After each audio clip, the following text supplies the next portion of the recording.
আজকে আছি রাহুলের কাছে। রাহুলদা কেমন আছো? খুব ভালো আছি গো। রাজুদা বলছে একটা তরমুজ এনেছি, এটা করে তরকারিতে মিশিয়ে দেবে। দাদা এসব কি করছো দাদা?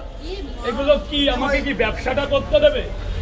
দাদা না না, পরশুদিন এই তরমুজ দেওয়া নিয়ে অনেক ঝামেলা গেছে। তোমাদের মতো কিছু লোক এখানে এসে তরমুজ দেবে, এটা দেবে, ওটা দেবে, আবেগে আমিও দিয়ে পেলে দাদা এখানে প্রচণ্ড ঝামেলা হয়।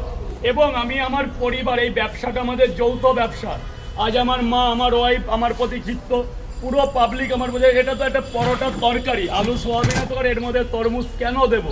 হয়তো আমার ভুলটা, আমি তোমাদের রিকোয়েস্টে দিতে হয় বাধ্য হয়ে, কিন্তু এটা তো ঠিক না। তাহলে তুমি এরকম ভাবে মানুষের সামনে এরকম ভাবে ফেলে কি দেবে করবো? তরমুজটা? কি করবো?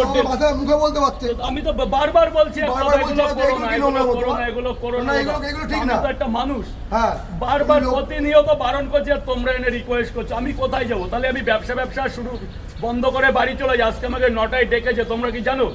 বিপদে বলে কেউ আসবে না, সুদিনে তরমুজ হ্যান ত্যান ব্যাং চ্যাং নিয়ে হাজির হবা। এটা তোমার ব্যবসা দাদা। আমি হাত জোর করে কন্টেন্ট ক্রিয়েটর করছি, যেটা আমার আলু সোয়াবিনের তরকারি আছে। আর আমি যে 3টে মশলা মেটাই, মিট মশলা, শাহি মশলা আর মেথি পাতা, এই 3টে বাদে আর কেউ কিছু এনো না। তাতে ভালো লাগলে কন্টেন্ট করো, নাই করো না। সে ঠিক আছে তুমি বললে, বাট এই জিনিসটা আমার খারাপ লাগে। তুমি মুখের উপরে ছুঁড়ে মারলে। ফেলবো না কেন বলো দাদা? কন্টিনিউ যদি এরকম করতে থাকো, একটা ছেলের কাছে ব্যবসা বন্ধ করে, একটা ছেলের কতটা ধৈর্য আছে বলো? দুর্দান্ত। কেমন হলো? এই বাবা